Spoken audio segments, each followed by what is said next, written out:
Ah! Hello, hello, hello. Hi. My name is NihilLights, and welcome back to the, what are we playing? Oh my god, I lost my train of thought. The Apollo Justice Trilogy. Hi, I know it's an early stream. Hello. Oh my goodness. Hello, Kix. Is that how you say that? I'm so sorry. Thank you for the follow, Kix. Thank you. Also, thank you to Izzy for the shout out. Thank you so much. I hope your stream is going well, darling.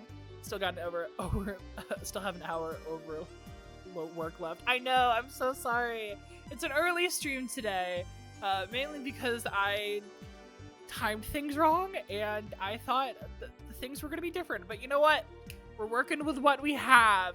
I hope you all are having an amazing day. I hope you're doing well, Pagetown. I hope everyone's doing well. How are y'all doing?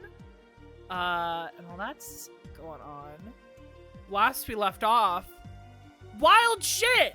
Courtroom, Brushel, Spark Brushel? That's his name. Spark Brushel, we talked to him. Seemed very insistent about a lot of things. Gotta get back to work and pick it off the first stream. I got drama to yap about. Absolutely. We'll be all ears. Stay safe at work. Please don't injure yourself again, Pagetown. Bye. Mwah. A lot of shit happened. We did got us a lot of stuff with Brushel. We learned that an alleged postage stamp was the murder weapon of Drew Misham. I can't make any promises about not getting hurt stupidly. Please be careful. Drew Misham was in fact not the forger. The forger was in fact his daughter, Vera Misham, which was caused quite the stir in the courtroom that day. Yeah, poison stamp, which was only stopped because it was of troop grammary. So that's interesting. We're probably going to figure out more about the events of 7 years ago. Ooh, because everything has to tie back to an event some distance in the past. And we ended the trial on quite the shock, as Vera had somehow ingested sublethal amounts of atrocanine poisoning, which is crazy. So hopefully she's all right. And we were flung straight into the past to talk about, I guess, the case that led to the removal of Phoenix Wright from the court of law. So yeah, that is what we're going to do today. As an aside, and maybe a little bit of a heads up, this might end up being a shorter stream, like only about 2 hours or so. Well, that's normally how my streams last for anyway, so I'm just letting you all know up ahead. There might be a weird stopping point with the stream. We shall see. But yeah, I think that was just about everything. Oh, and we also have been getting jump scared by Kristoff. That's terrifying. That's crazy. Kristoff, the scariest person in this game, besides, like, Hawthorne. So, Jesus. Hopefully we don't have to face them again. And we get to see, like, a short-haired Clavier, so that's fun. Very excited for that. Anyway, I think that's enough, like, half-assed rambling from me. Let's get this show on the goddamn road, shall we? Alright, let's get this game a-going.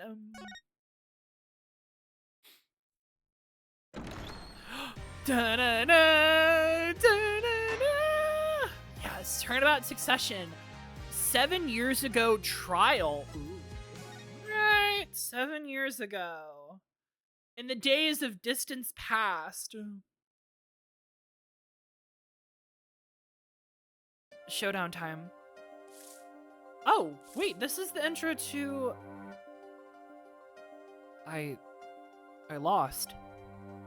It's only a game of poker. A game I've played for a long time. It only lost twice. It was the first. The man I killed, of course. Whoa! Well, it seems I found the partner I've been looking for all along. Over a game of cards? Why, yes, for a game of cards. Oh, get the black and white images again. That is how we first met! 7 years ago. Phoenix! We actually get to play as you! Phoenix Wright's final trial 7 years earlier.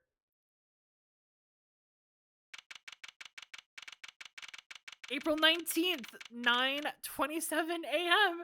District Court Defendant Lobby number 2. Oh my god, music!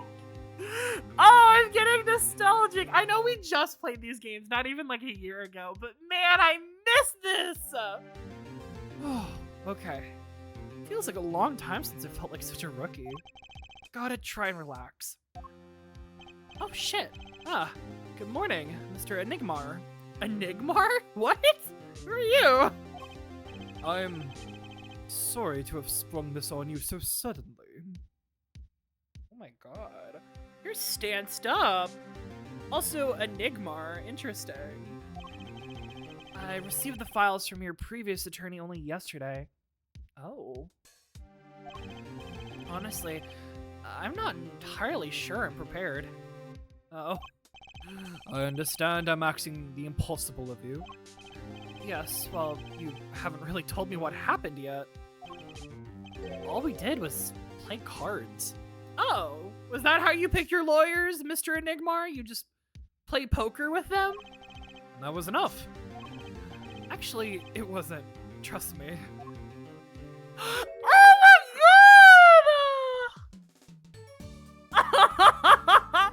Oh my god! It's a tiny Trucy! Oh my god, it's gotta be her. That's the same outfit. She was wearing, oh my god. Wait a minute.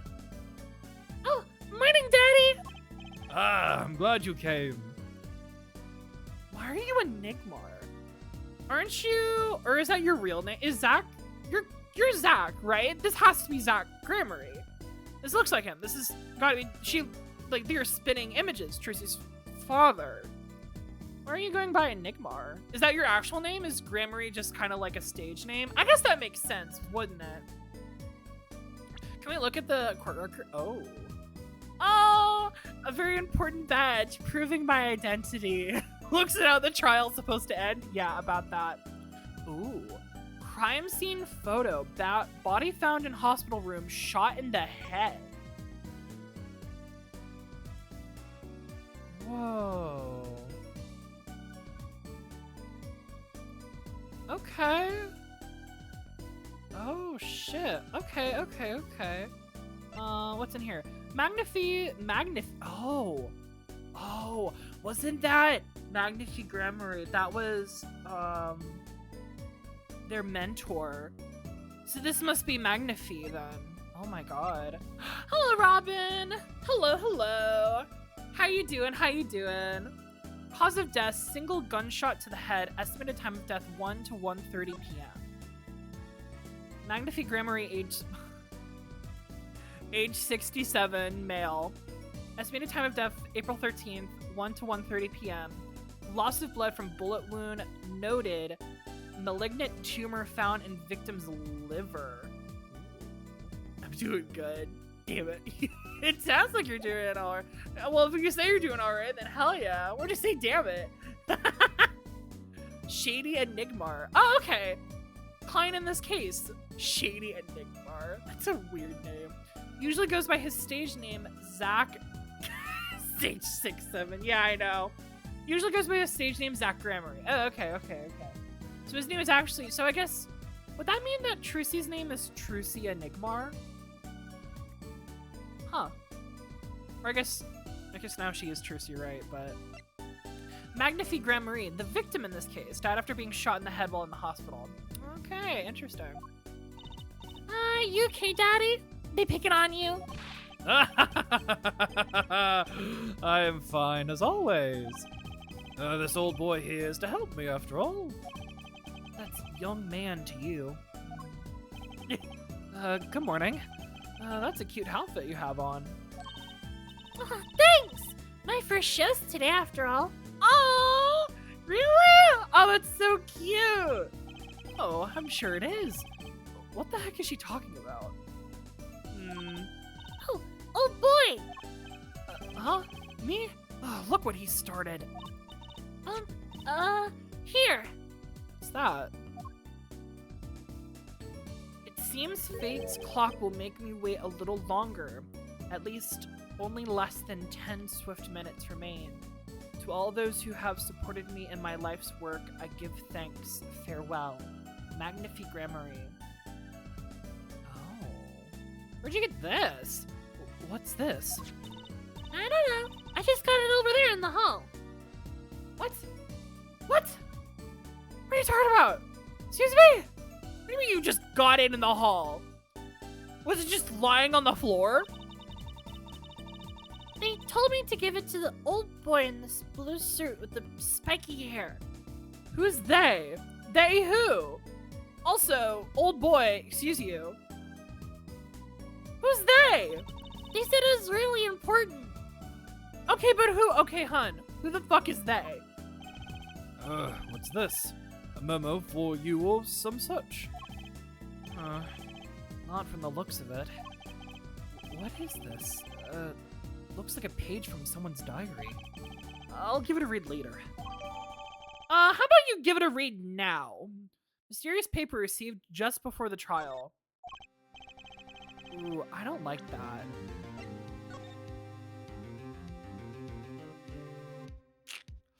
I don't like that. This reeks of something suspicious to me. Well, how do you feel about the trial today? We'll get through it. Somehow. Incidentally, the prosecutor today is a new guy, I hear. Oh, not your husband. Unfortunate for you, Phoenix. Ah, an easy win then, yes?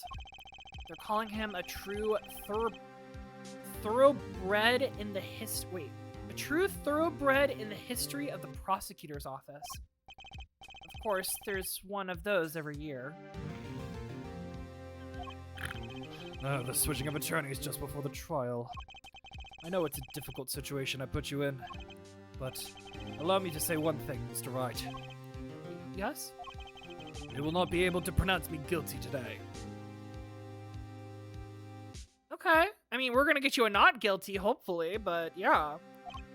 So, do your best, but do not worry. What do you mean by that? What do you mean by that? Fuck you mean? First time a defendant's ever given me a pep speech. I'll do what I can. I see you do not understand. You see, it will be impossible for them to declare a verdict. What do you mean by impossible? What? Why is that? Impossible? Yes, isn't that right, Trucy? Yup, you bet, Daddy. I don't like this. This is, what are you two scheming? What have you two done? My first look at the case was only yesterday. The information I was given was a tad bit lacking, to be honest. Still, I'll do what I can, for their sake. I believe the curtains will be lifting any time now. I'm in your capable hands, Mr. Wright. My client is Shady Enigmar, known to the world as Zach Gramarye, a wildly popular magician, star of Troupe Gramarye. His mentor, Magnifique Gramarye, was a rare breed of magician. He single-handedly ushered in a golden age of stage magic until he was shot dead. Zach Gramarye is the suspect. April 19th, 10 a.m. at District Court, courtroom number 7. Oh my god, look. Oh! Hi, Judge. I know we just saw you like last week, but hearing it with this music? Oh my god, how are you doing, buddy? Anyway, I hope you're doing great with your bald head. You know what? You age great. You haven't changed from now until 7 years later, Mr. Judge. The court is now in session for the trial of Shady Enigma. The defense is ready, Your Honor. Look at him! Look at this man! Look at this twink. Let me rectify the statement. Look at this twink. Look at him. Just out here, like, shirt open, tight shirt opened up the top. Damn. Our Clavier could never. I like the glasses on him too, and the short hair is good. Is the prosecution ready? I was just thinking, is this what all the fuss was about? Bit of a buzzkill, really. Buzzkill? Is this some kind of new kind of crime? None of their worse. This is a trial, yeah? Where are the sweaty palms, the pounding hearts? A Gavanier's concert's got 10 times the thrill this gig's got.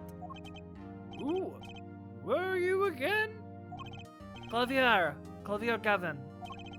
I came to get the party started. Legally, yeah. Gavin? Defense attorney Christoph Gavins. Figures my bro's more famous in this part of town. Clavier Gavin. Lead singer of the mega hit band, the Gavineers. You're out of your league, rock boy. Ooh! Get him, Phoenix! Get his ass! I know what you're thinking. You're out of your league, rock boy. True. My debut single, 13 Years, Hard Time for Love, went platinum overnight. But that's just a hobby to me compared to this, yeah? Talkative, aren't you? I like your affected Euro rock accent, by the way. I'm just getting warmed up, attorney, right? Perhaps you would be so as kind as to fill us in on the case? Octone, baby! Time to go on to the opening act. What is his name again? Yes, the Detective Gumshoe. Hit it! Gumshoe? Oh my god! It's him! It's my boy! Let's fucking go!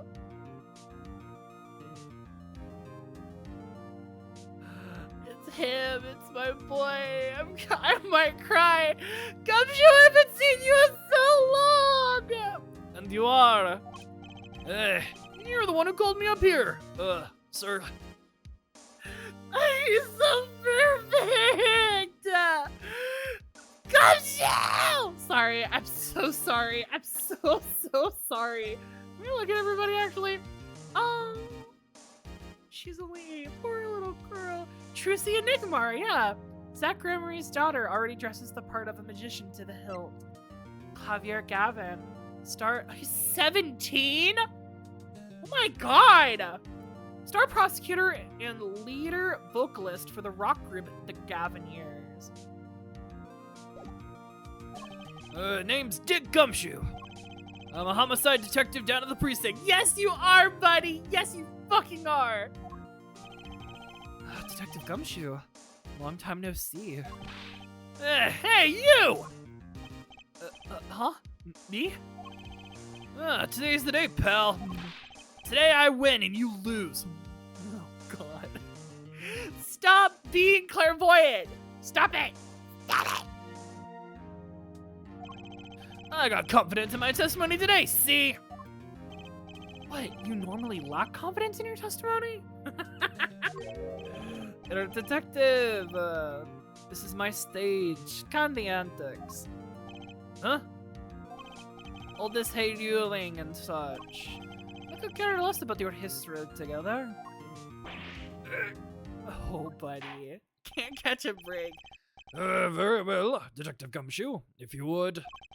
Please, tell us about the case at hand. It happened 6 days back in a hospital room at the General Hospital. Nope. It happened 6 days back in a room at the General Hospital. The facts are as simple as they come. Here is the crime scene. Yeah. Very interesting crime scene. There's a lot of stuff around. There's a clown doll with a bullet wound in its forehead. Fucking Magnifi has a bullet wound in their forehead.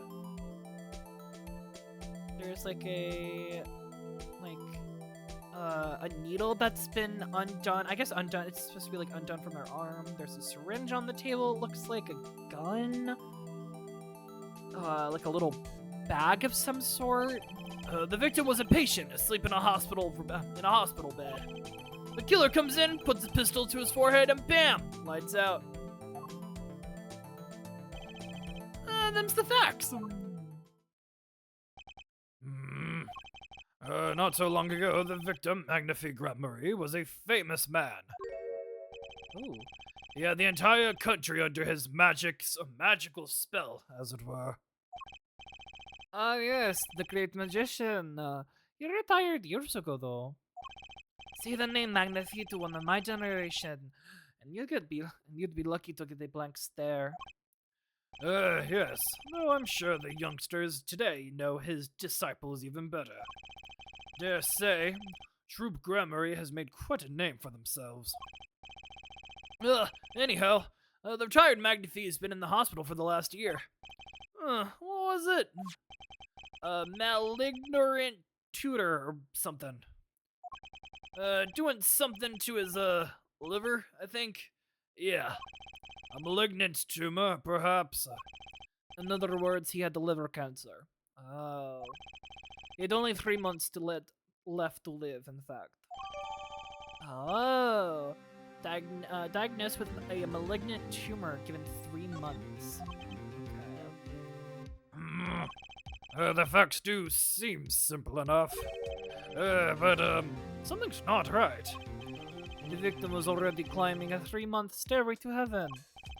Why not wait for him to knock on heaven's door? Why shoot him? I wouldn't have put it quite so lyrically, but it's true. Why make the effort to commit murder when the victim was about to die? Incidentally, the victim had a serious case of diabetes. Oh. Diabetes? In fact, he was about to shoot up with insulin when he was shot with a pistol. The syringe was found at the crime scene. Chronic diabetes and cancer. As much as it pains me to say it, the victim was clearly at the end of his life. Used for administrating insulin shots, has been washed and shows no sign of use. Interesting. I believe the question before us is clear then. It sure is. Magnifi Grammary, 67, male. Malignant tumor in liver has progressed to final stages with no hope of recovery. Patient has 3 months to live. Patient has chronic diabetes, requires regular insulin. Insulin? Oh, actually around. What do you have to say, Phoenix? I always hated getting shots. I guess Magnifi was giving himself the insulin shots. There's no way I could do that. Ugh. Huh? Wait. If Magnifi used this to inject his insulin, why aren't there no traces of it being used? Something to keep in mind. Okay, so that is an important fact we have to keep in our back pocket. Okay. Why did the killer have to shoot this dying man? What reason could he have had? Very well, Detective. Perhaps you can enlighten us as to the circumstances of the shooting? Yes, sir! Alright. We get a testimony!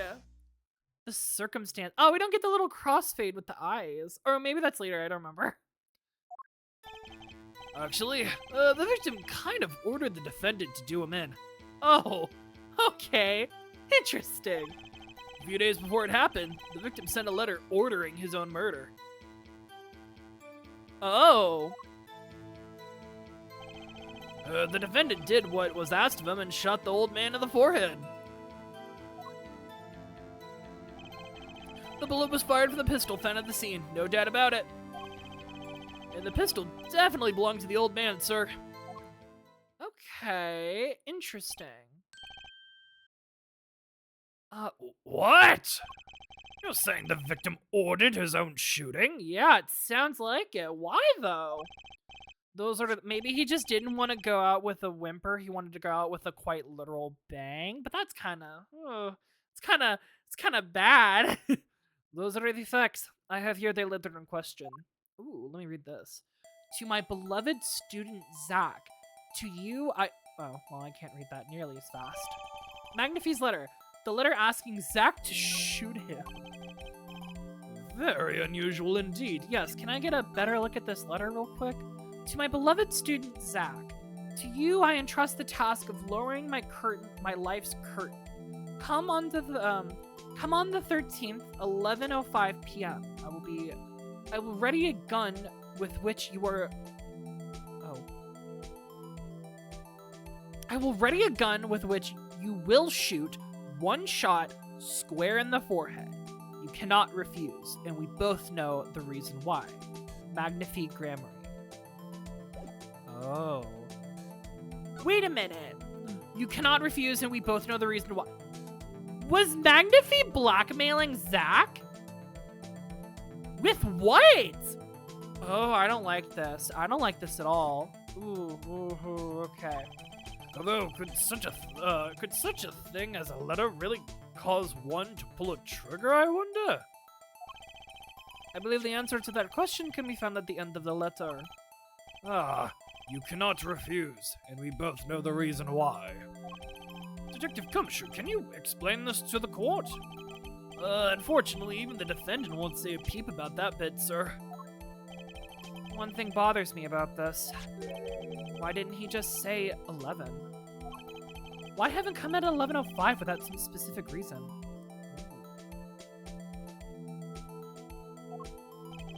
The devil is in the details, Sir Attorney. Well, was there some reason? As it turns out, there was. Every night for a half hour, starting at 11 o'clock, the victim, Magnifi Marie, was given an IV. Oh. An IV? There it is in the picture off the side of the bed. Yeah, but it's not been inserted into his arm. At 11, the doctor would come up to set up the IV. 30 minutes later, he would come back for the empty bag, which would give Zach the perfect amount of time to not be seen by the doctor. This happened every night, without fail. So that was the only time they could meet without the chance of an untimely interruption. During his IV. Very well. Shall we begin? Mr. Wright, your cross-examination, if you would, please. What's this reason he couldn't refuse, I wonder? He could have at least mentioned it to me.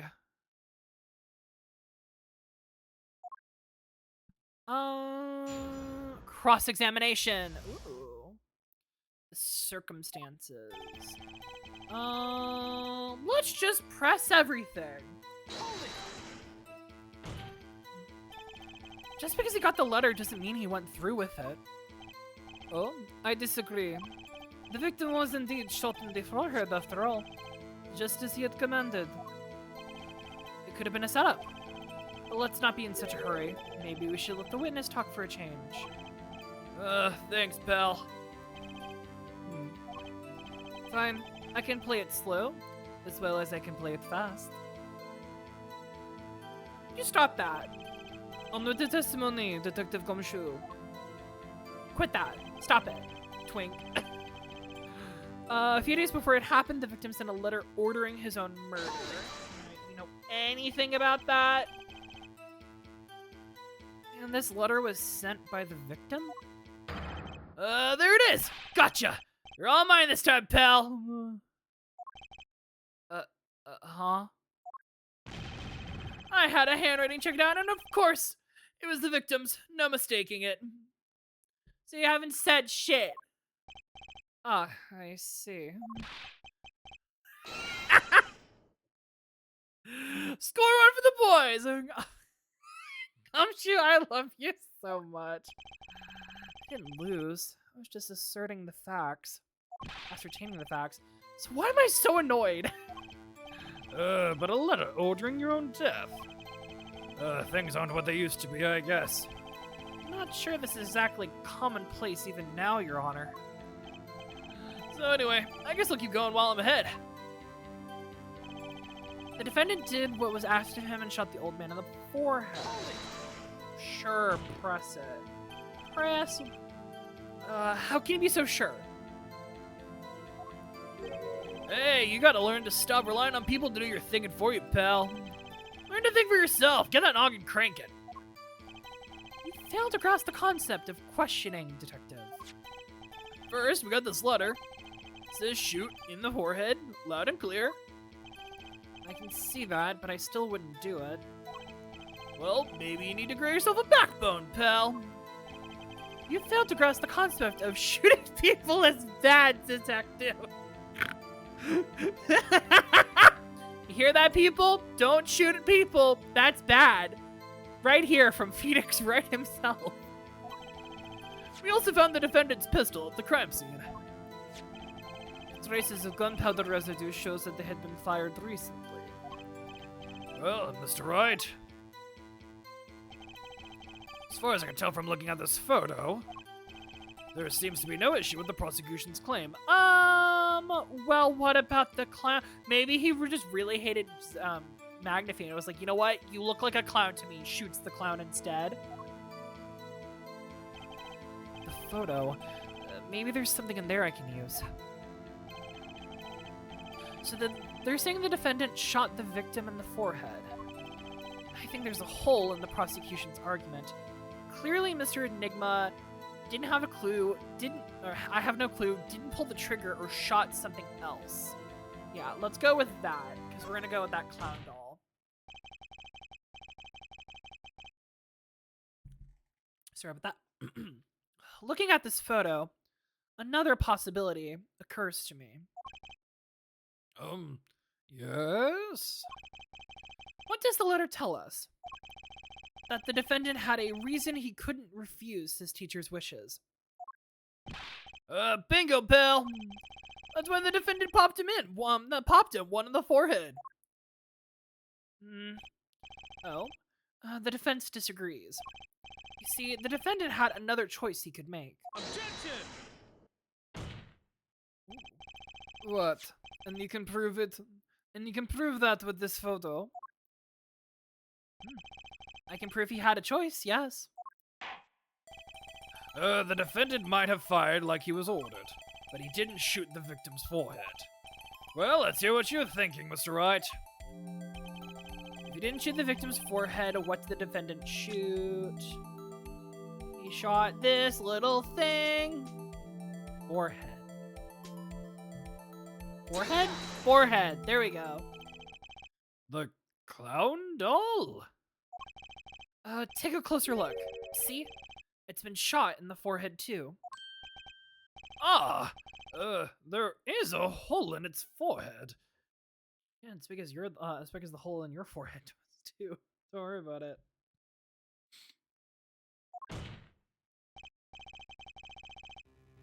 Yes, and a hole in the prosecution's claim. Get him, Phoenix! Get him! Nah. And I suppose you have a reason as why he would shoot the clown doll. He didn't just shoot the doll, he shot the doll's forehead. His forehead, Let's read the orders once more, shall we? You will shoot one shot square in the forehead. Which is exactly what he did. He shot the clown doll square in the forehead. The defense has raised an intriguing possibility. That hole in the clown's forehead, it definitely looks like it was shot. Bailiff, send someone to investigate this matter. Objection! I admit it. I'm impressed. But I expected nothing less. Still, this doesn't mean he didn't shoot the victim. Objection! Perhaps he did have to shoot his forehead. Perhaps he did have to shoot a forehead as ordered. The letter says nothing about whose forehead. This was the only way he had to follow his orders without taking a life. The bullet hole in the clown doll's forehead does demand an explanation. It might very well be a clue, yet Prosecutor Gavin is right. It alone does not prove the defendant is innocent. You cannot say for sure the defendant didn't shoot the victim. So sorry, Mr. Wright. How sad it is to see the mighty fall. How sad it is to see the novice's overconfidence. Doesn't realize just how big this little hole is going to get. Ooh. I like this Phoenix. This is like him on his A game. Jesus. Detective Gumshoe, please take this newfound fact into your account as you continue your testimony. So what if he shot the clown? She'll shot the victim. Well, I want to actually go back to the old one.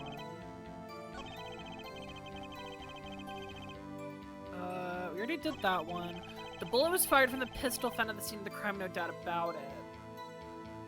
Can you tell us some more about that? Tell us, Mr. Gumshoe! You mean this pistol? The one in the crime scene photo? That's the one! It's a funny-looking gun, so there's no mistaking it. We compared the bullets taken from the victim's skull with the bullets fired from his gun.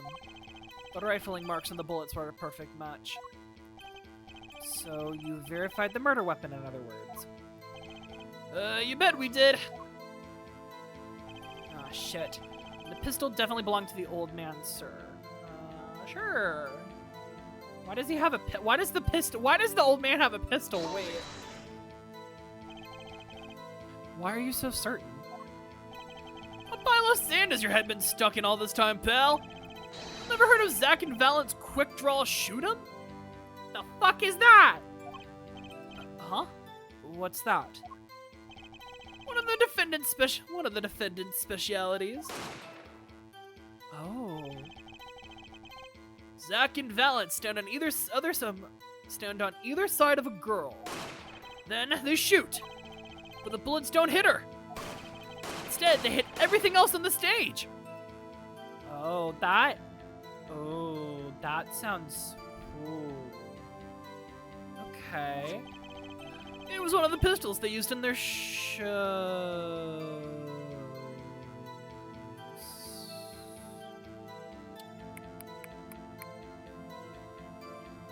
Okay. I don't have exacts yet, but I just had a thought. Okay. What if during one of these like shoot 'em performances or something, like something went wrong. One thing went really, really wrong, and the woman got injured. And that's maybe the dirt that Magnifi has on Zach. But does that mean also they have it on Valent as well? Ooh. Okay. I'm just gonna throw that out there. I don't know. That was like my first thought when I was like, trying to connect things together. Got a great design, huh? The kids love it. The kids love guns. Many boys and girls joined the police because of that pistol, I hear. You know, that would explain a lot about the police force. Troop Grammar stopped doing that act for a while ago. Aha! Aha! Okay, this just feeds into my idea, my little thought that maybe she got injured, and that's what he's got. That's the dirt that he's got on Zach. The old man held on to that pistol ever since. The court would like to see the pistol in question. You got it, sir. Here she is. Well, this is truly a blast from the past. It's a staged pistol for magic shows, see? But I can fire real bullets.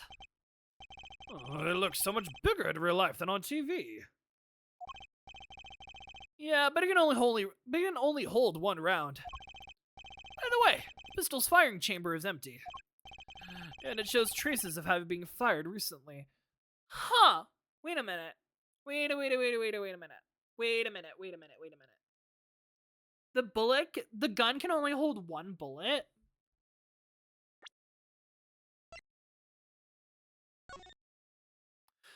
How are there 2 bullet wounds then? That doesn't make sense.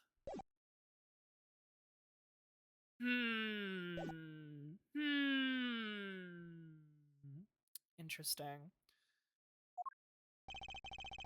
So, were any fingerprints found on the gun? Unfortunately, no. Of course, the defendant is also known for wearing gloves. We might say that the lack of fingerprints is in fact a fingerprint of its own. Ah, an intriguing point. Well made. Whoa. Not well made, not intriguing. In any case, the court accepts this evidence. Stage pistol, shot, fires 1 real bullet. Barrel marks match the gun found in the victim, no fingerprints found. My grandchild would get a kick out of seeing this. But now it is time to return for our testimony. Please don't give the gun. Please don't give the trial. Nope. Please don't give the child a gun. Please, for the love of God. What if you shot the victim? What if you shot the clown? He still shot the victim, pal. Aha! Now that we can put with this. Aha! Aha! The trickiest cases often seem the simplest. Prosecutor Gavin, you missed the bullet hole in the clown's forehead. If you hadn't missed that, you might have come to a very different conclusion. Understand?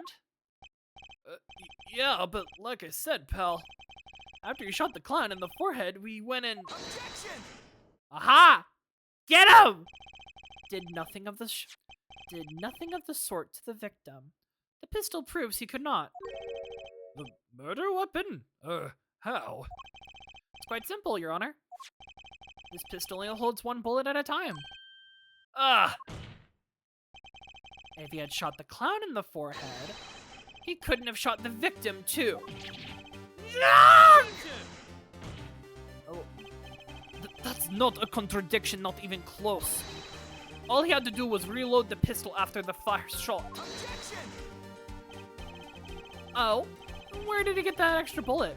They're not so easy to come by, you know. If you claim the defendant had one ready, then prove to us how he got it. I had the feeling this wasn't over yet. No, this party's just getting started. And I haven't even proven anything yet, beyond my good looks and startling record sales. Oh, get out of yourself. An utter lack of humility. What's this? It seems the prosecution has another witness prepared. Like I said, Air Detective, it was just a warm-up act. Oh, buddy. Now that the audience has gotten the taste of what's come, they're ready. Ready for what? For my decisive witness, of course. Oh. A witness who, you will find, can prove one thing for us. That it was Zach Gramory who shot the victim in the forehead. Very well. We will pause for a 15-minute recess. Oh, this might be my lucky break. I need that 15 minutes to talk to my client, Zach. Court is adjourned. Ooh, okay. To be continued? It hasn't even been 40 minutes! No. We're gonna continue. We will save, though. Why not? Save. Save complete. Yeah. Let us continue.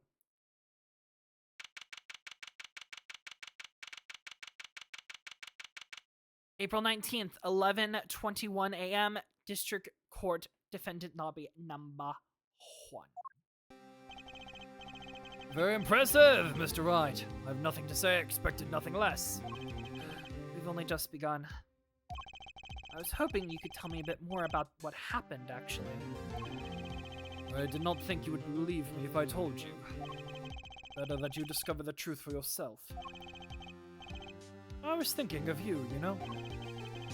I think we need less thinking and more talking.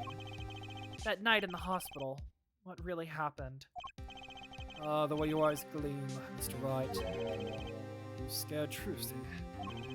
Speaking of which, where is she? Oh, she's not here? What?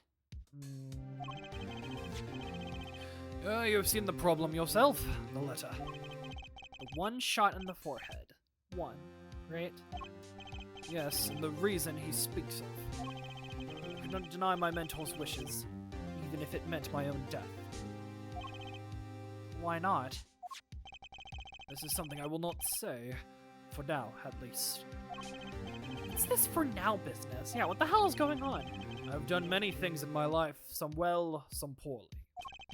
But this is a cross we must bear alone to our graves.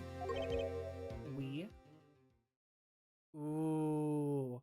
Ooh! You're not the only one! You wanted to know about the night of the incident? Finally. This guy sure likes to take his time getting to the important stuff. Of course, I had no intention of shooting my mentor. I snuck into his room at the night of the appointed time. And found there, upon his bedside, 2 pistols.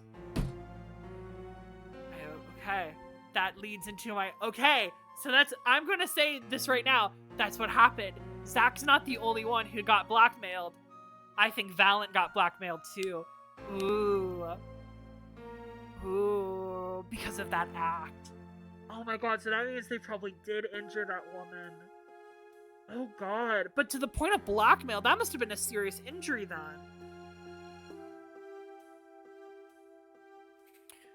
Kept the guns. 2? Yes, the one I had used on stage, and the one that had been used by my partner, Valent. Uh-huh. Oh, for the Zach and Valent's quick draw thing? My mentor had the look of one sleeping. I stood by his bedside, hearing only the light sounds of his breathing. Then I took the pistol into my hand. I cannot deny that my resolve faltered then for a moment. You faltered? You meant you thought about shooting him? Recall there was a reason I could not refuse his request. His last such request, though not his first. Oh my god, he had been blackmailing you for a while? So, there were other requests you couldn't refuse before? To be honest, I am not always been steadfast, and I fear I've brought pain upon Trucy. Was Magnifique coercing his disciples somehow? Just what was going on in Troop Grammary? Oh my god. That's fucked up. Yet, in the end, I did not shoot him. Instead, I turned and shot the clown. I took the pistol I had fired and placed it in my pocket. In your pocket? I believe when you examine the bullet in the clown's head, you will find it to be different than the one in my mentor. What were those called? Rifling marks? Yes, well, that's all I have to tell you concerning the case. Concerning the case? You mean there's something else you can tell me? You are a fascinating man, Mr. Wright. Thanks? Yes, there's something. My mentor, his eyes opened. What? Magnifique Grammary. The old devil was not asleep, you see. Of course, the gunshot would have woken him up anyway. And there we had our last discussion as mentor and pupil. It was not a long discussion, maybe 5-10 minutes or so. What did you talk about? Mr. Wright! Did I not just tell you? It does not concern this case. Zach Gramery. He seems pretty steadfast to me. Or maybe just stubborn. Mr. Wright, your presence is requested in the courtroom. Once again, I'm in your hands. Right. Let's get back in there. Right.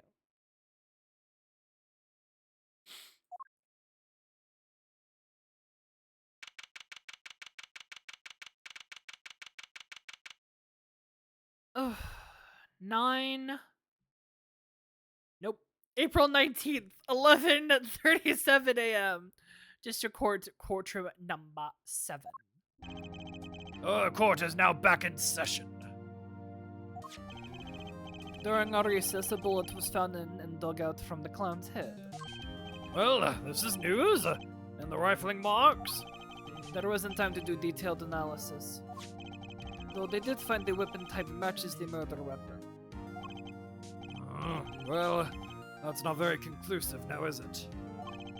Which is why I'm about to call my very decisive witness. Your decisive witness. How many times have I heard those words? Though they often turn out to be far less decisive than you think. Oh, don't you worry on my account. I'm quite confident this witness will do their job. After all, he is intimately acquainted with the players in our little production. Being the other half of Trib Gramery's famous duo, Zach and Valent. Valent Gramery. So we get to meet the great Magnifie's other disciple. Alright. Hello, Farmer Ted. Man in the yellow hat, you look 7 years younger and without facial hair. How are you doing? Perhaps you'll start by asking your name and occupation. Valent Gramery, magician. And you're the decisive witness, are you? You can prove your fellow student your partner's guilt? Fate, the grand illusion filled with traps and tricks. Wait! The shooting took place in the hospital after 11 o'clock at night. You're a witness. Does that mean you were there that late? Oh! If one to deduce this logically, the conclusion is... yes. I do love his music. Let him go. Okay. I always get the characters, don't I? Yep, this is the game series you're in, Phoenix. This is the game series that you spawned from. I have an interesting fact for you. You see, several days before the crime, my witness received this. That looks very familiar. Wait. Is it another letter? That's the same letter Zach Gramery received. Yes, or perhaps I just say, ta-da! Look at his hair! Oh my god! Order, order, order! What does it say? Surely not the same thing. Perhaps you should see for yourself. My beloved student Valent, I trust you into House of Learning Life currents from the 13th, 11:20 p.m. Okay. You will ready a gun to which you will shoot one shot square in the forehead. You cannot refuse, and we both know the reason why. Okay. Why, it's practically the same.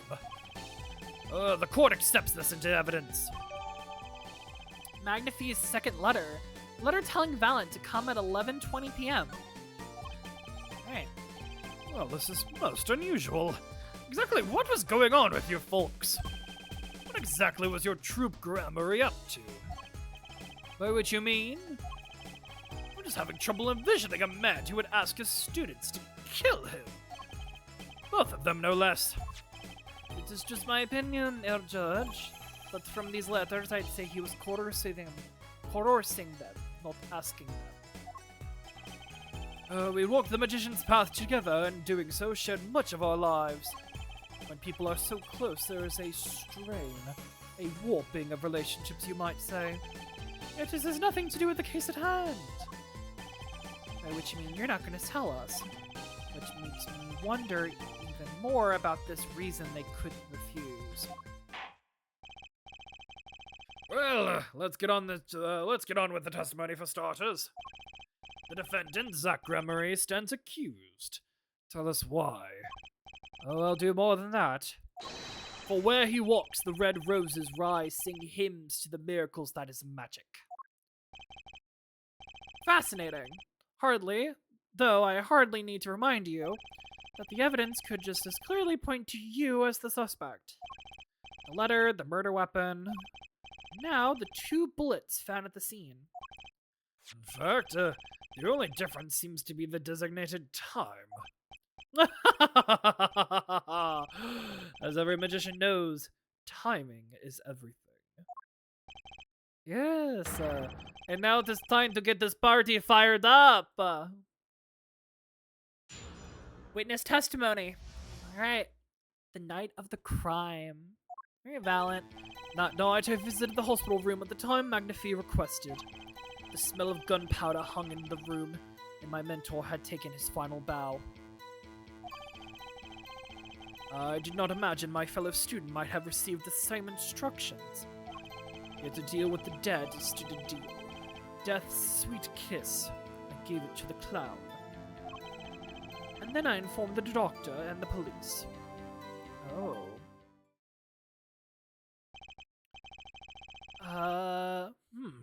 So you're the one who reported the crime?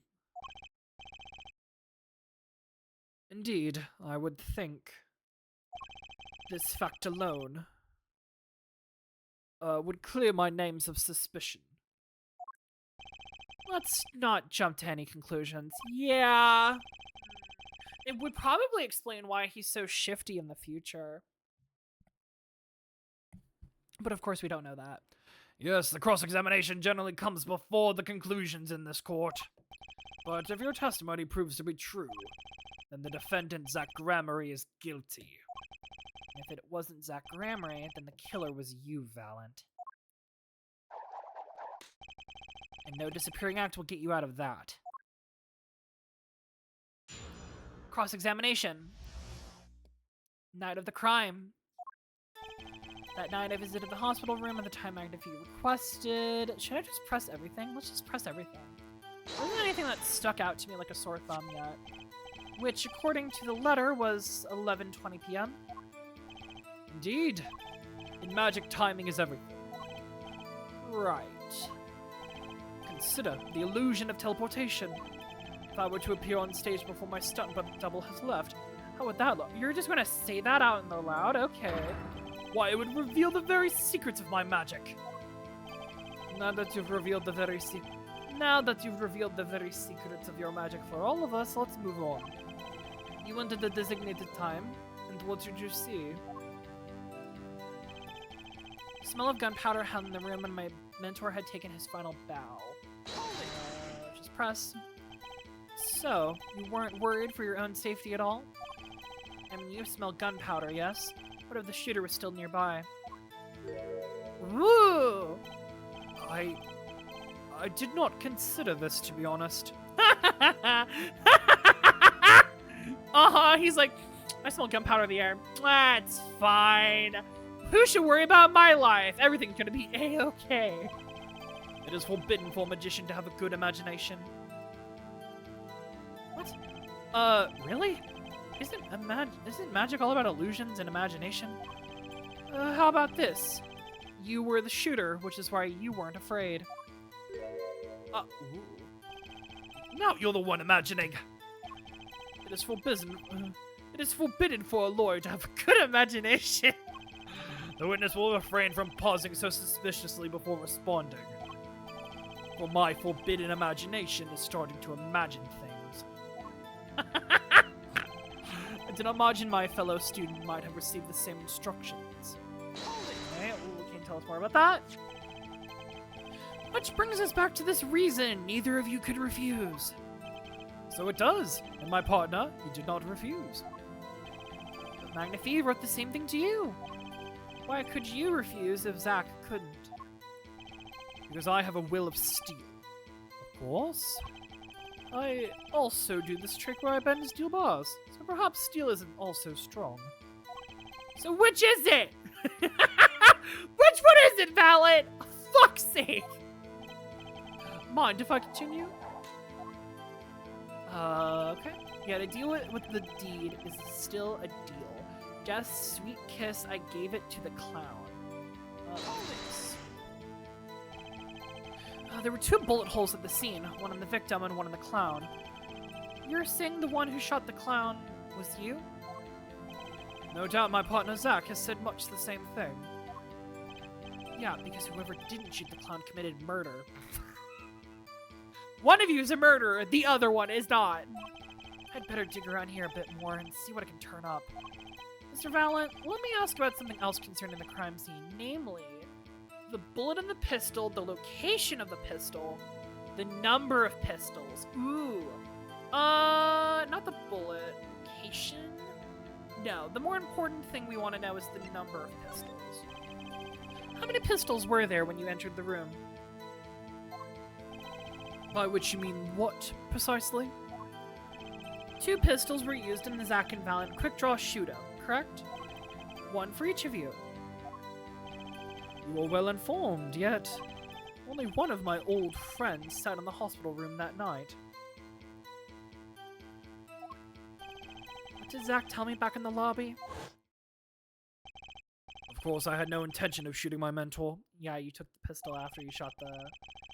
I snuck into his room that night after the appointed time, and found there upon his bedside 2 pistols. I took the pistol I had fired and placed it in my pocket. I see no problem with that statement. Only one pistol is visible in the photograph of the crime scene, after all.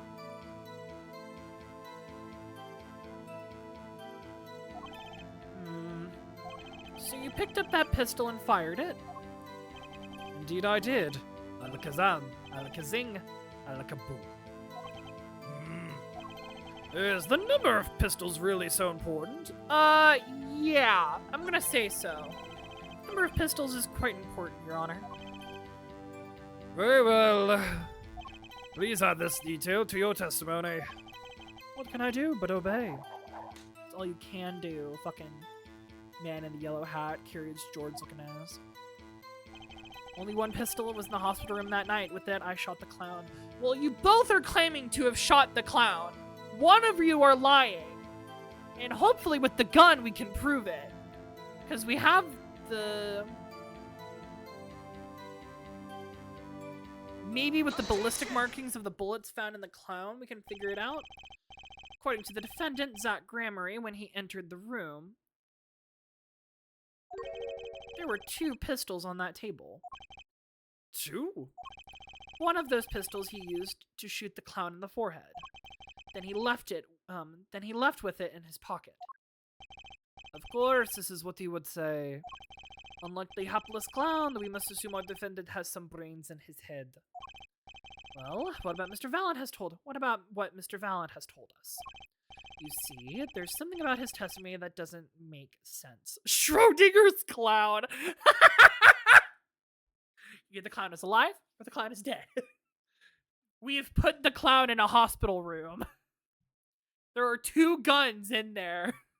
One of them kills him, the other one also kills him. What might that be? I told you I took the pistol that was there and shot the clown. That's for your story, at least.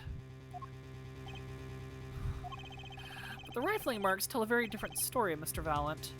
Oh, because the gun that's on there is the one that shot... Oh, that's right!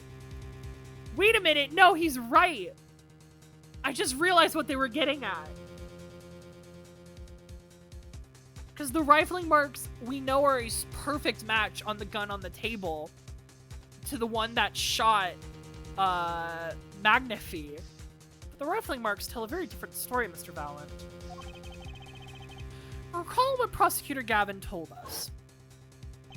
You compared the bullets taken from the victim's skull and with the bullets fired from this gun. The rifling marks on the bullets were a perfect match. Ah! A trip telling Phoenix about Schrodinger's cat, like 5 telling Sigma.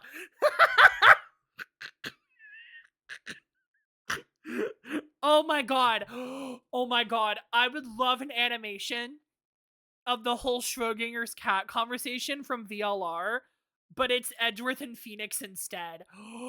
I would love that so fucking much. Wait a minute. This is a call out, but no, this is a call of request to any animators or just people in general who also find this concept interesting. I would love to see that one day. Please and thank you. You're all very talented and wonderful. Mr. Valent, if you fired this pistol, then you shot the victim in the forehead. Get his ass!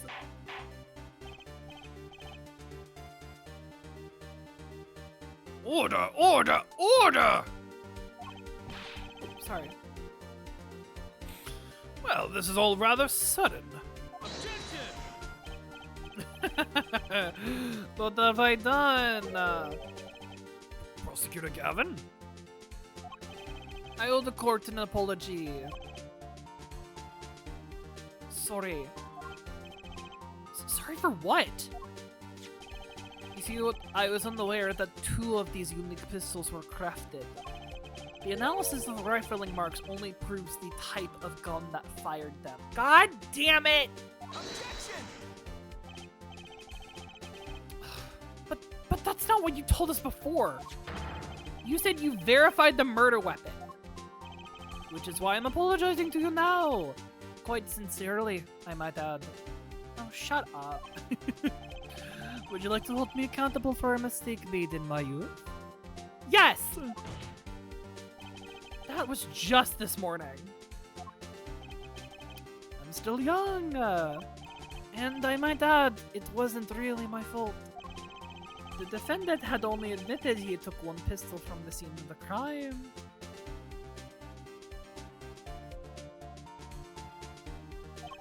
We would not be having this pleasant discussion now. Valent Grammary, Yes, Your Honor. you were presented to this court as a decisive witness. But you've proven to be more divisive than decisive. Whoop! You'll see in time. Trucy telling Apollo and Clavier about Ice 9 while freezing to death in the freezer room. We need more Phoenix Wright and Zero Escape, like, crossovers, mashups. That's what I believe. That's what I'm gathering from this conversation. I can see it in my mind so perfectly. Trucy just going off about Ice 9 while Apollo and Clavier are like, what the fuck? Girl, we are freezing in here. Shut the fuck up. What does that mean, though? The testimony so far has merely been a review of the facts. The proof comes next. Care to elaborate, Prosecutor Gavin? Yes, I would love to know exactly what you mean by that. When Mr. Valent entered the hospital room, the victim had already been shot.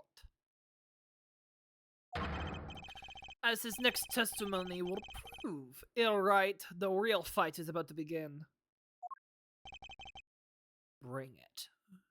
Let's fucking go. Let's fucking do this. Sorry, give me 1 second.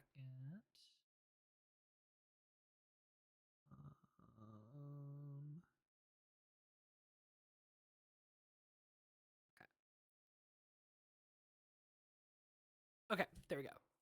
Sorry about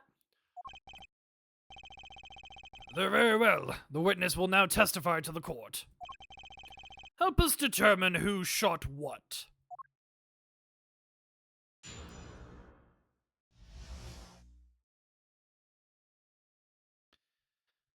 Who shot what? I've arrived in the hospital room at the appointed time, which is to say 11:20 p.m.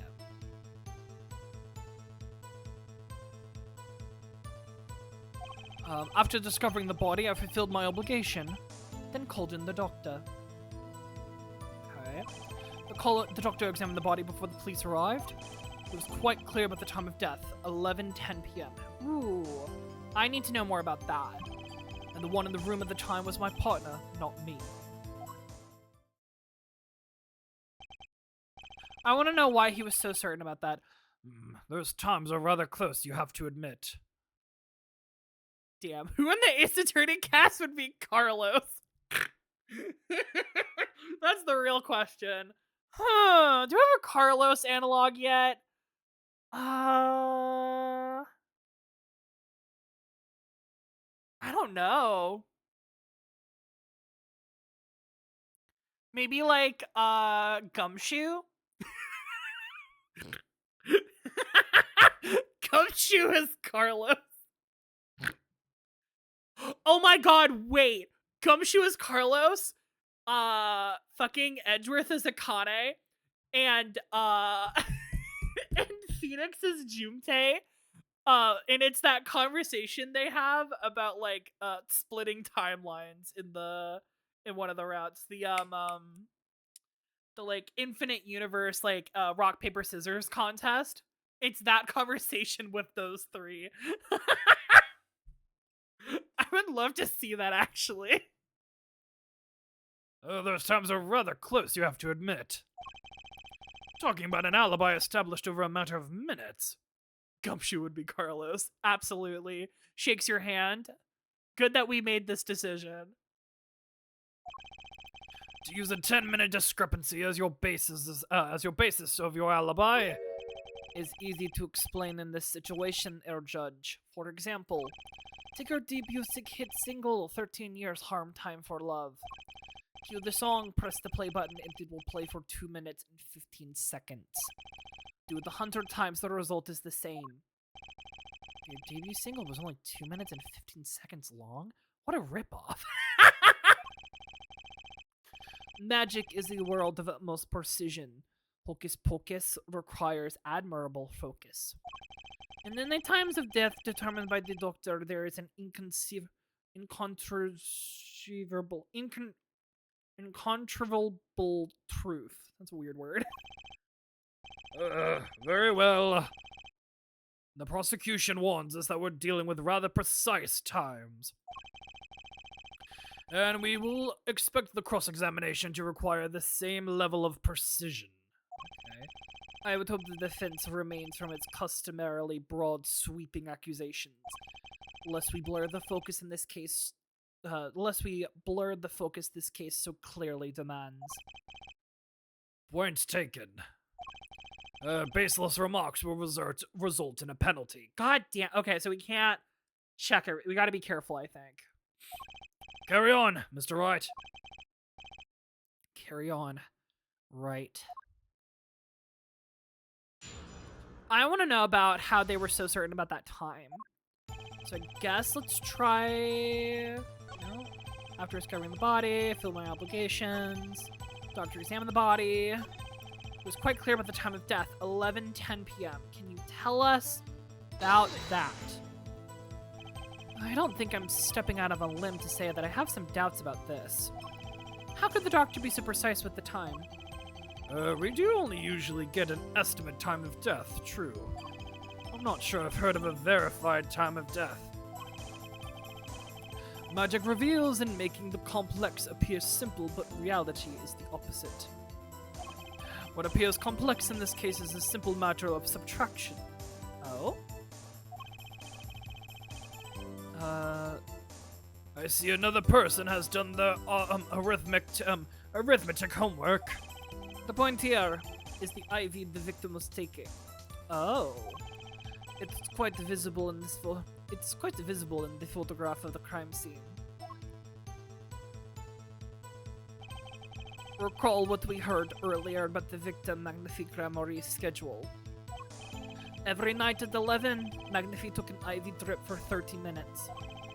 We can see the IV bag right there, yes. Now, look a little closer. Follow the tube down from the back to the end. Ah, the needle's been removed. Oh, okay, so they did point that out. Doubtlessly, it fell out when he was shot. That would seem to be the case. When the needle comes out, the IV no longer drips. Ah, you could just measure the remaining IV liquid. Precisely. The IV liquid functioned, for our purposes, as an hourglass of sorts. This is how the doctor determined the time of death. From the amount remaining in the bag, it was determined that the IV had stopped 10 minutes after administration began. IV report added to the court record. Approximate 10 minutes had passed since the IV began. Okay. And so it was, when I, Valent, entered that room. 10 minutes had passed since that horrible crime was committed. And this is proof. Well, Mr. Wright? That seems important. Yes, that seems very important. Well, seeing how it is the biggest clue we have on the time of death, I'd say it's very important. Agreed. It would be hard to imagine a more precise way to determine the time. Behold the power of arithmetic. Very well. The witness will add this detail to his testimony. Sometimes the most magical thing of all is the truth.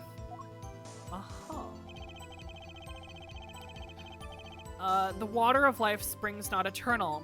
The remaining IV liquid proves my innocence. What's about that? What do you got?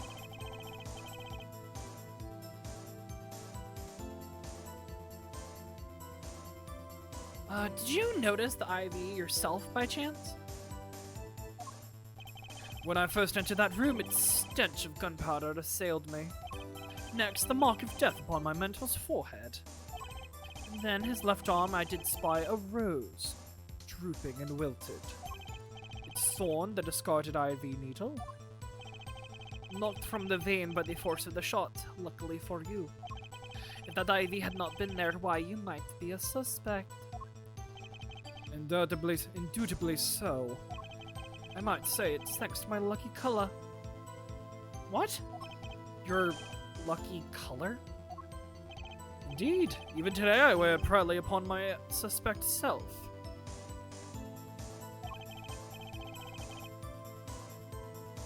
For it brings without fail. For it always without fail brings me luck. Why, when Zack and Valent won their first Magician's Grand Prix, yes, the very one held by the Association of International Magicians, I was adorned in this attire then too, and our trophy a bust. Ah, what a day that was. This is one trip down memory lane no one needs. My lucky color, yes indeed, and that IV too. What do you mean the IV too? I say I think 'twas huge specially for me, Valent. What? That does seem to be the case indeed. Well, Mr. Wright, any thoughts on his testimony? Valent sure looks happy with himself. Okay, how about this lucky color testimony?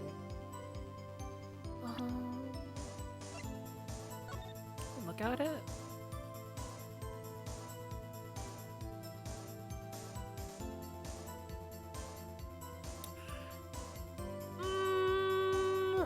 Huh.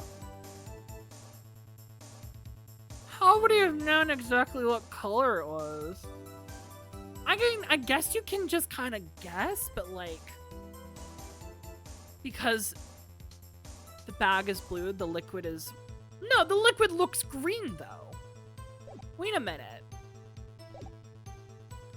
There's a contradiction. Let's see what happens. Please don't let me be wrong. It certainly sounds like your lucky colors brought you plenty of luck. But not this time. Mr. Valent, your lucky colors betrayed you. Oh, I'm afraid you've lost me. Whoop. Your Honor, the witness's testimony just clearly contradicts the evidence. What? Please recall my warning at the beginning of this cross-examination, Mr. Wright. Baseless accusations will be dutifully penalized. I do hope this latest accusation is well-based. God, I hope so. Ooh, don't worry, I've got all your bases right here. Damn. Very well, let's hear the defense's claim. Where is your evidence that contradicts that Mr. Valent has told us? It would be the crime scene photo. Right? Right, it's gotta be. The crime scene tells all, Your Honor. The photo of the crime scene? All this talk of color has been yearning for black and white, clear-cut simplicity. Tell us, right, just where is the contradiction in this photo? My pleasure, and I assure you it's quite simple. But I can't promise anything in black and white. Well, let's hear what Mr. White has to say. What in this photo contradicts the witness's testimony? That would be the color of this. Da-na-na-na, boop! It's quite decent, alright. Valent Gramarye, let's just get one thing straight about your lucky color. It's yellow, yes? Kind of takes the mystery out of it, but yes. Something wrong with yellow, Mr. White? Yes, there is. Decisively wrong, in fact. Take another look at this photograph of the crime scene. What's this? Confusion, no doubt. Tell us, what does your elderly eye spy? Even my elderly eyes can see a problem here, Mr. Valent. Look at that IV bag. Ah! What's this? What foul ick? It would be hard to call the IV liquid, yellow. And I'm afraid no magic was involved in taking of this photograph. Halakaz. No! Oh my god, look at him! Oh my god, look at all the bunnies, the birds! Wait, come back! Order, order, order! Oh, what does this mean? Objection! Another one. Is this some kind of a mistake? Yes, Prosecutor Gavin. Your witness's mistake. Oh, ho, ho, ho. The greener they are, the harder they fall. I suppose there's no substitute for experience. Valent Gramarye, as you've reminded us several times, your lucky color is yellow, but the IV is clearly not. Well, this contradiction can only mean one thing. Objection! Ooh! And to think, you almost had me. Whoa. There goes Clavier. There goes that dog. Dog yap. Yapper dog. I see your true colors now, Ace Attorney Phoenix Wright. something you'd like to tell us, Prosecutor Gavin? As far as this court can tell, the witness's testimony does contradict the evidence. Yes, the contradiction. One that I shall be pleased to hand right back to Mr. Wright. How do you mean? How? Because the witness has made no mistakes. I agree at a glance. The IV liquid does appear a sort of greenish yellow. But I assure you the liquid itself is quite yellow. Yellow liquid? How can you say that? As far as I can tell this photo, it's green. Yes, but what color is the bag itself? Bag? You mean the plastic bag on the hook? It looks like a... I want to say like a light blue. Precisely. Figured it out yet? With a yellowish liquid in a blue bag and... you get green. This, incidentally, is the liquid's true color. I see. Your explanation does have the ring of truth to it. Objection! Ooh. As I thought. There's no substitute for experience, Prosecutor Gavin. What? You may tell a good tale, but you've just proven something rather grave. For you, that is. Get his ass! Get her, Jade! Get her! Grave? The liquid in the IV bag is yellow, yes? But how did this witness know that?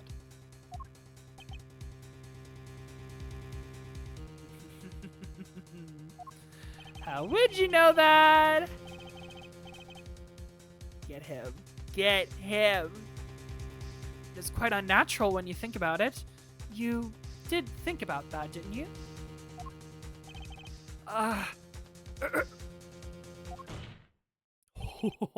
Your Honor, the defense requests an explanation from the witness. At the scene of the crime, the IV liquid appears to be green. So let me ask, how did the witness know the IV liquid was actually yellow? Algazumug! My knees! The birds! And the flowers poking out. True magician shit. Order, order, order! Mr. Wright, you will explain this at once. The witness clearly knew of the color of the liquid, so I'm sure it means something, but what? I can think of only one possibility, Your Honor. The witness, Valiant Gramarye, has testified that the IV liquid was yellow because it looks yellow. No. He'd seen it before. He knew the IV liquid's color.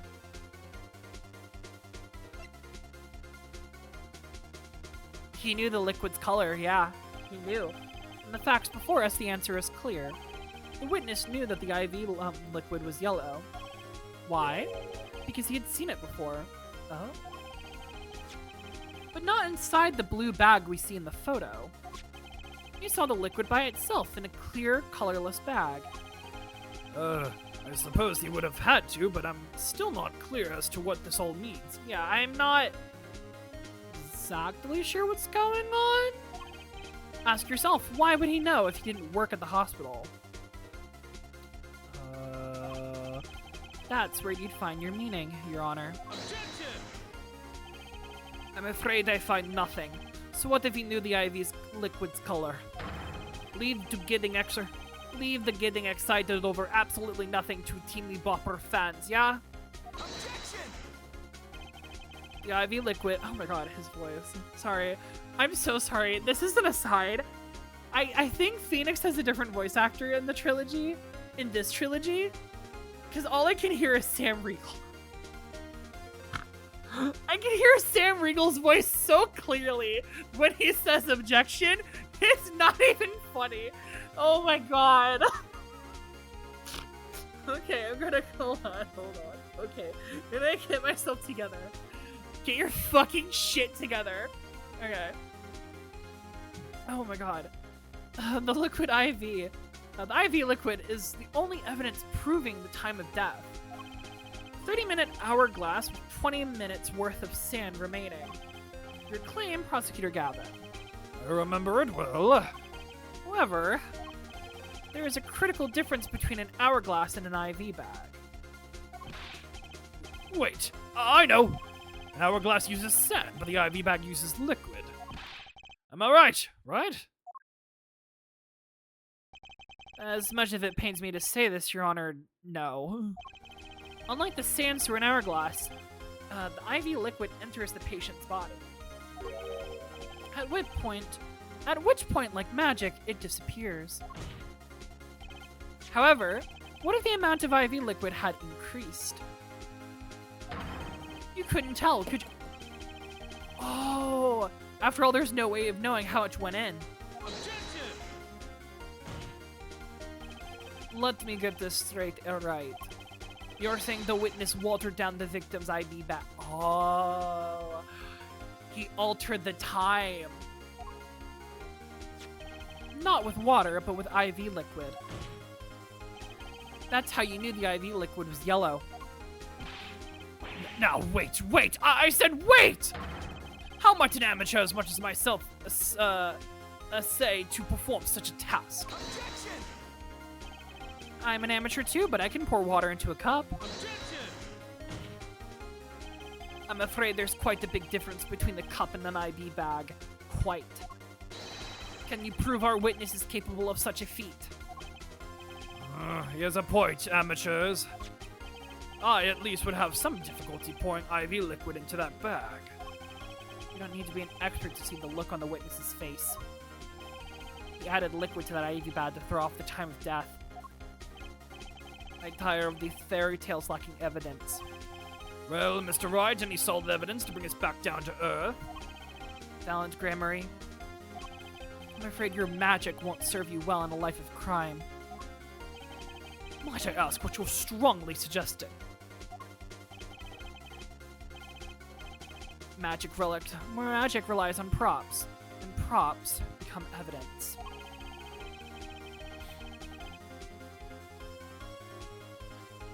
Our witness was clearly able to increase the amount of liquid, IV liquid in the bag. All he had to do was work a little magic, and the prop was... Oh. Oh! Oh! It's been the syringe! He washed it out afterwards! It's gotta be! The victim's syringe.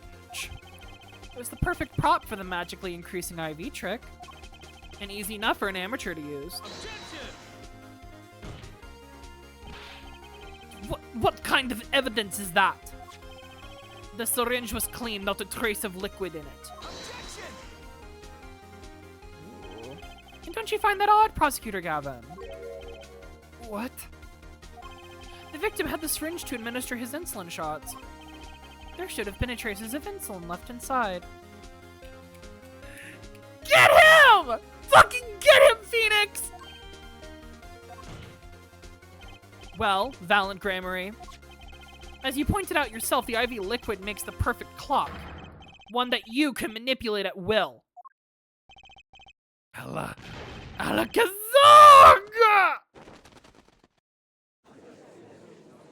Alright.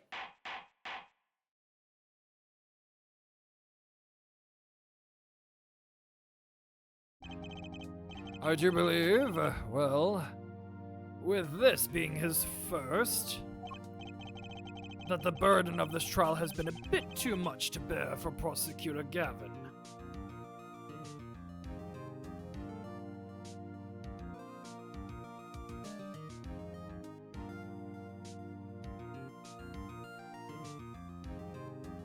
Sorry about that. I'm afraid that while there is a doubt as the amount of liquid in that bag, the time of death cannot be proven.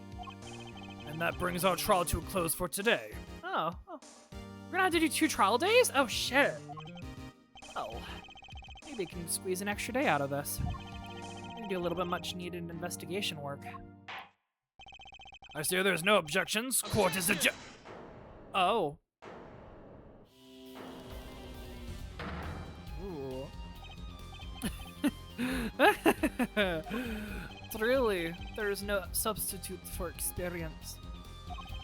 Nothing blinds one to the truth so effectively. What? A word to the wise. Underestimate the young, and they sweep your feet out from under you. In a way you never, ever expected. You see, I know exactly what you're thinking. Oh? What is he talking about? They say the witness used the syringe to manipulate the level of the IV liquid. But there is no proof. There's no proof he didn't do it either. Yes, quite true. Huh? He's admitting it? Nor was this witness quite as decisive as I had hoped. This I admit, after all, why I'd linger in the past when the future holds so much. You have something in mind, Prosecutor Gavin? Proof, Herr Judge. I have another way to prove my case. With evidence, no less. Oh, it's a diary. What's this? This is the diary. This is the victim. This is the victim Magnifique Grammary's diary. Diary? After going into the hospital, Magnifique began writing his memoirs, it seems. The story of his birth, his startling debut, and the meeting of his disciples. It seems he intended for the last chapter to end quite appropriately with his death. Wait, That book doesn't say the reason what the reason was, does it? The reason why his disciples couldn't refuse his last request? Oh, does it? Sadly, it does not. God damn it. What's important here is on the last page. Apparently, the victim wrote in his journal that night, even after the IV had begun at 11 p.m. Let's read it, shall we? Tonight's IV is in, maybe the last. I leave the rest to them. The first should come soon. This journal may end here or it may go on, but not long. That depends on his hand. All that is left to mine. Oh, I can't read the rest because of the text. It does appear to have been written just before his death. Oh, I didn't. Okay, damn it. The court accepts this into evidence. Magnifi's diary added to the court record, a memoir of sorts written up just before his death. Read the very last part with particular care. I don't mind if I do. Memoir. Can I fucking read it?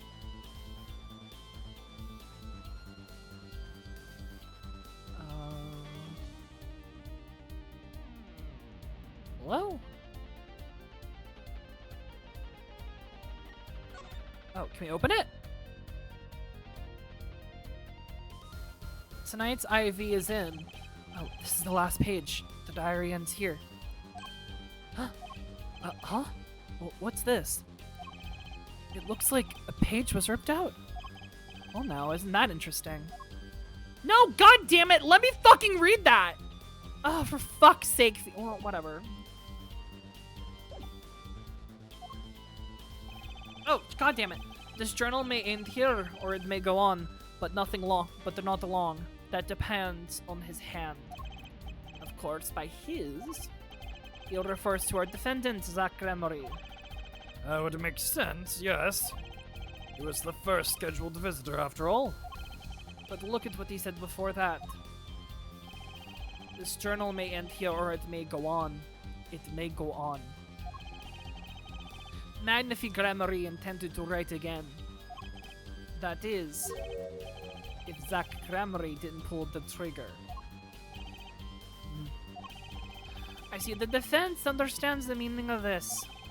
The victim's diary does not go on, it ends. Well, no, there's a rip there as well. Ooh. Because Magnifi's life was brought to an end by the defendant, Zach Gremory.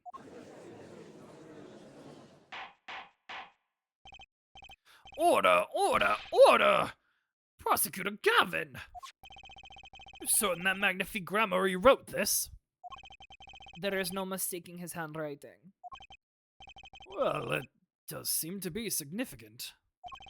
According to this, Magnifi did intend to continue his diary. Yet if his diary ended there, which plainly it did, then the one who pulled the trigger was the first visitor, Zach Gremory. Well, how do you like me now, alright? Still too green for your taste?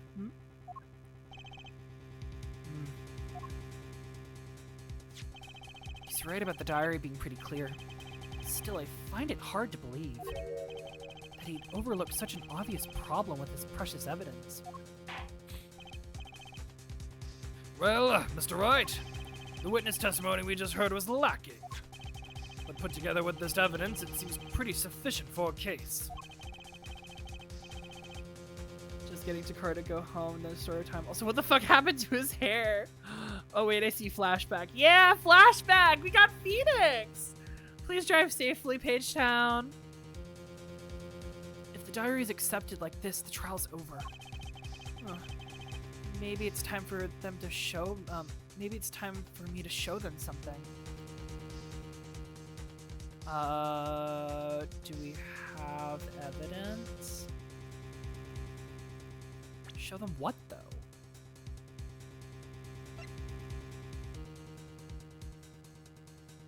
I guess we have this. It seems Fate's clock will make me wait a little longer, at least only less than 10 swift minutes remain. To all those who have supported me in my life's work, I give thanks. Farewell, Magnifique Gramarye.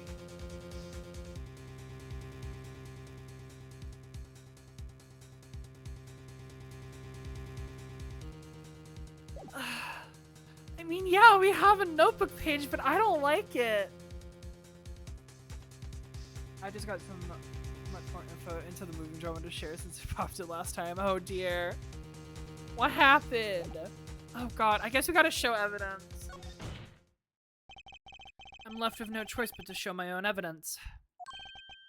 What? You have some evidence that overturns this diary? It's not too late to rethink and avoid more embarrassment. Very well, please show us your evidence, Mr. Wright.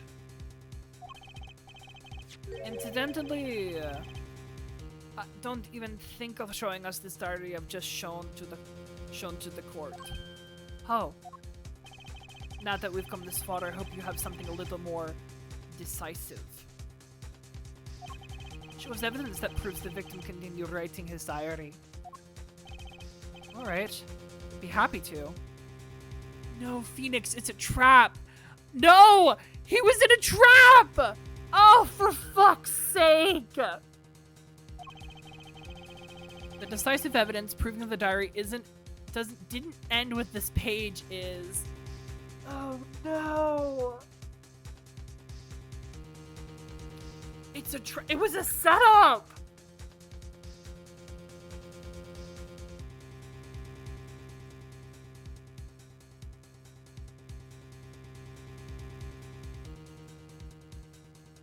Oh no, I'm gonna have a hard time looking at this. I'm so sorry, Phoenix! Can we go to another trial day, please? I would rather prefer that.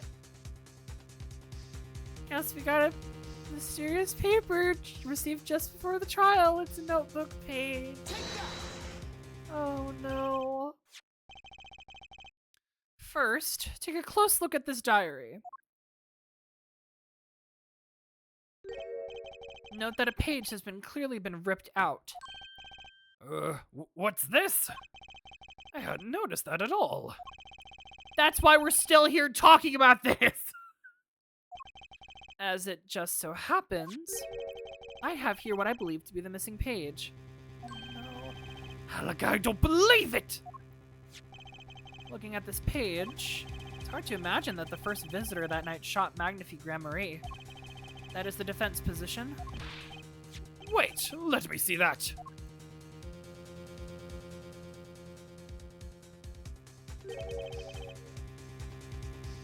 What in Sam Hill? Why, this is the continuation of the victim's diary. Oh no. Phoenix, no. No.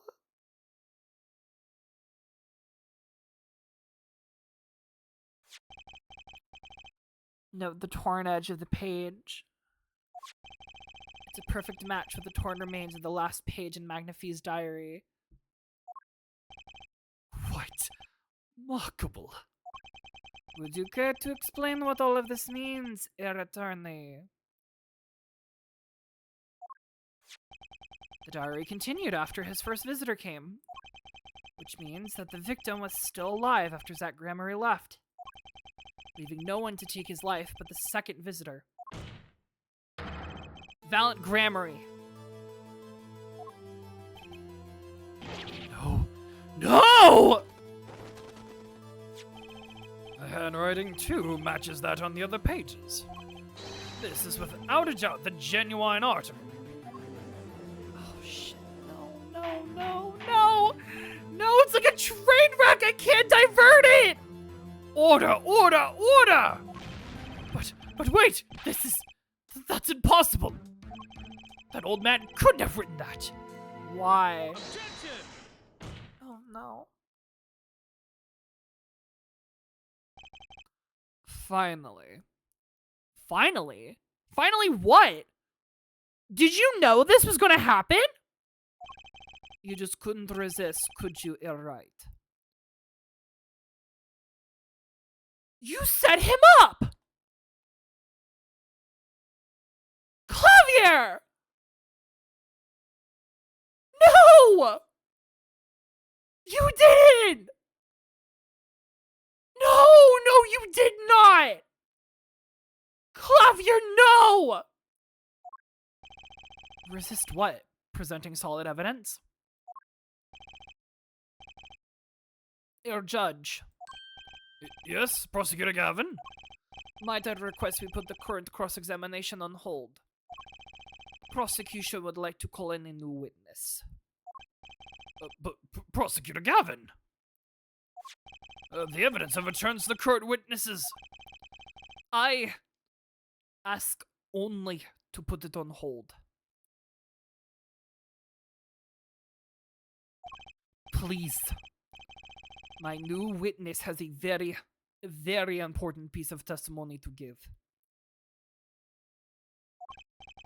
5 minutes. No more. I promise, Your Honor. Well, if you put it that way, right, Mr. Wright, what's your take on this? Well, Your Honor, judging from his enthusiasm, we'll have to hear from his two. We'll have to hear this new testimony sooner or later anyway. So it might as well be sooner. Clavier didn't, guys. No. No! Clavier, did you set Phoenix Wright up to fail? Well then, though this is highly irregular, we will put the current cross-examination on hold. The witness may step down. Now, Prosecutor Gavin, please bring in this surprise witness to the courtroom. Oh my god, who's it gonna be? I had a bad feeling just then. That ripped out page was too obvious. He must have known. And I should have known it was a bad sign all around. He fell for that trap.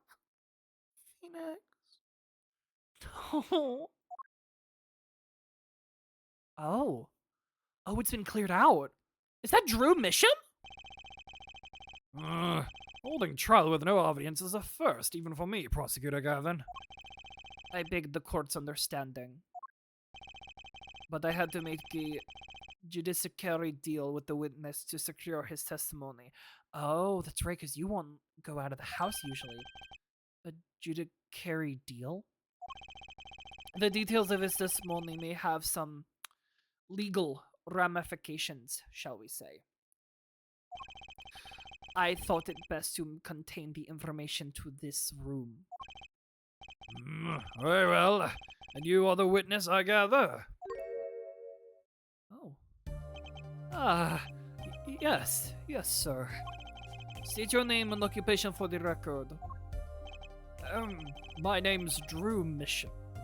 I'm a painter. A painter? And you're somehow related to this case? No, well, not per se. I have one simple question for this witness. Mr. Misham, was it? Do you know what this is? Oh, yes, I'd know it well. Fuck. How is that possible? Have you seen this diary page somewhere before? Oh, yeah, I mean, I made it. Fuck. You... what? You made it? Yes, you might call it one of my works.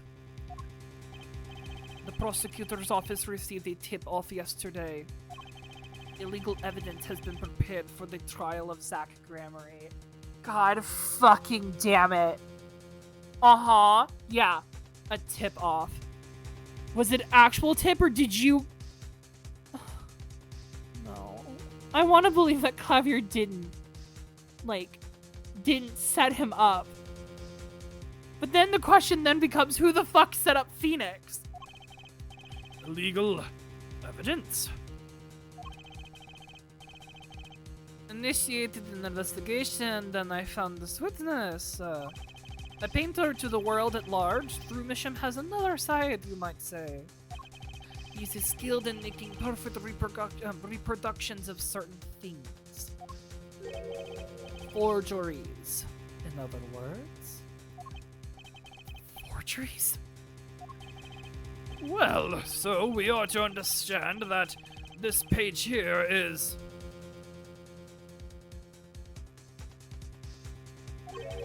A fake.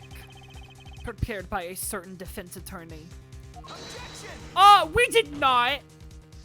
Hold it. I didn't prepare this evidence. Objection! The attorney speaks. Something about this page, I presume. But what is he saying? It makes no sense. After all, it was you who presented this evidence to us, Phoenix Wright. Did you actually, Clavier? No! I don't want to believe that's true! Javier! Gavin! Witness? Mr. Misham, was it? Who requested this forgery? Who was your client? That I do not know. Let him cook. No! No! I'm not gonna let him cook! How dare he! I do not know. What? Most of my clients prefer to remain anonymous, even to me. I make the items they want and receive my payment. That's to the extent of my contract with them. Objection!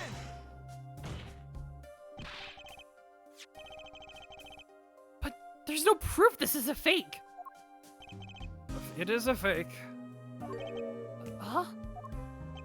To avoid just this sort of problem, I always put a special mark on my works. I can say without a doubt, this is mine. Oh my god.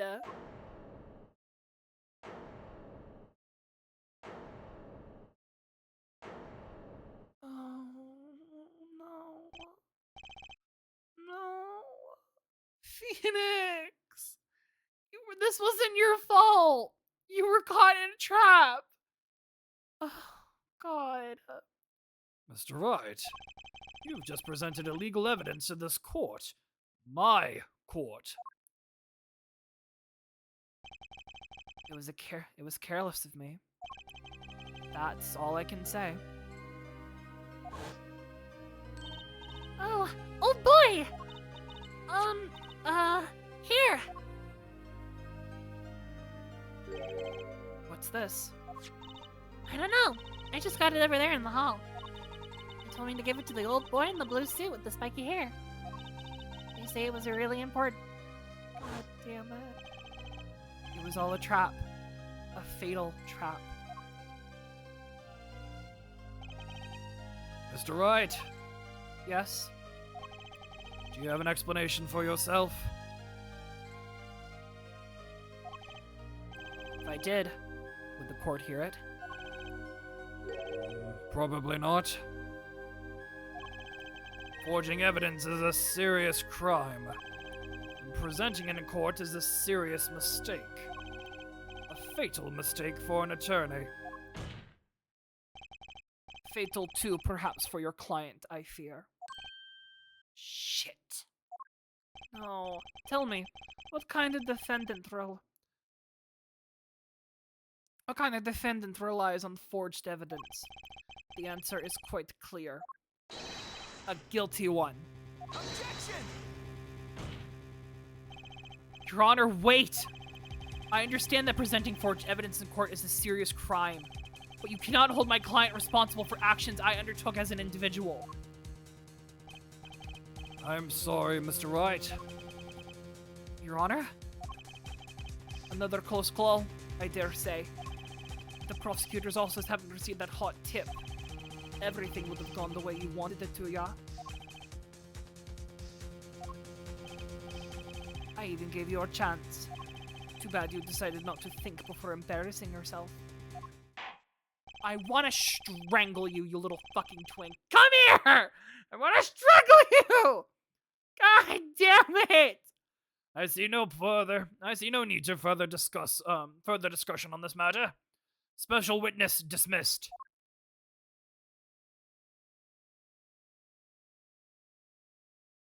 Oh, Mr. Attorney.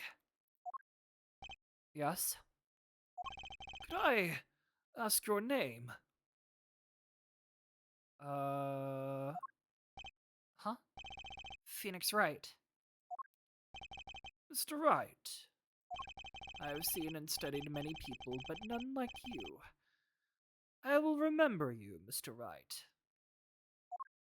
Oh, that's not terrifying at all. Okay, cool. Oh god, Valent. Not Valent. Zach, I'm so sorry. Oh, I deeply regret having to declare a verdict in this way. This trial is over. You have the right to find a new attorney and make an appeal. However, this court must... Your Honor. Yes, Mr. Zack. There is one thing I wish to make clear. Today, in this courtroom, you cannot declare me guilty. Oh? It is impossible. Why? I'm afraid the defendant is quite mistaken. I most certainly have the authority to declare a verdict on you. Except, tell me, how do you plan on announcing your verdict when your defendant does not exist? What? What? What do you mean by that? Doesn't exist? What are you talking about? I am talking about this! Are you fucking serious? Mr. Enigmar! The defendant escaped! Find him! Quick! Bailiff! Close all exits from the building! Do on the double, he must not be allowed to escape! Did he seriously just run? That day in that courtroom, a miracle occurred. The defendant, Shady Enigmar, aka Zach Gramery, did not just escape from court. He literally, unbelievably, vanished. Oh my god.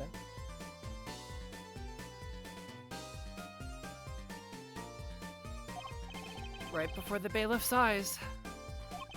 No one ever saw him again. Not since that day.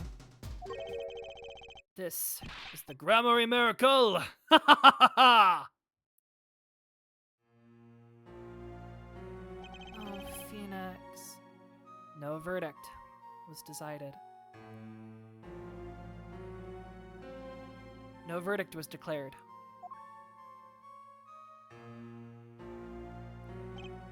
After all, the defendant didn't exist. Damn. Oh my god. That is how it happened. The trial of magician Zach Gramery vanished, along with him, for all eternity.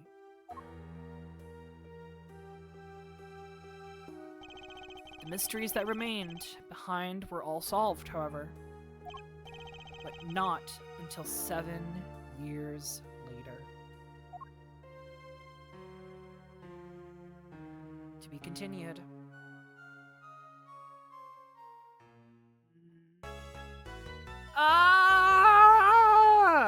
All right. I think we're gonna call it there. Save. Oh, what does that say? The Mason system. Ooh, what is that? I guess we're gonna find out next time. Yeah. Oh my god, I can't fucking believe what happened. Oh, Phoenix. Poor guy. Well, that is all for today, I think. Let's get over here. Let's turn this off.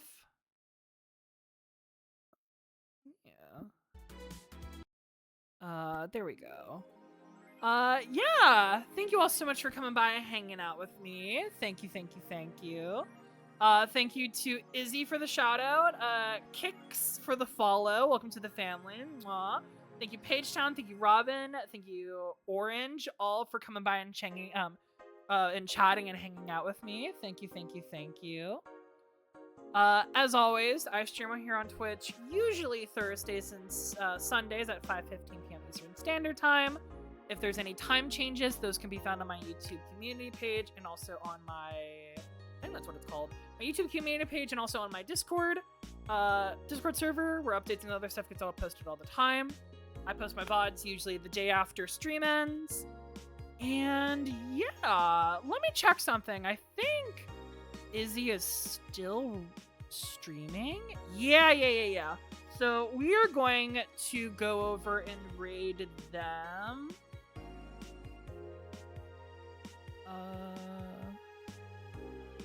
Yeah, we're gonna go over and raid them. And see how they're doing. I think they're still streaming. Oh yeah, it seems like they're just getting started. All right, so let's go raid them. Yeah. Thank you all so much for coming by and hanging out with me. And I will see you guys next time. Bye!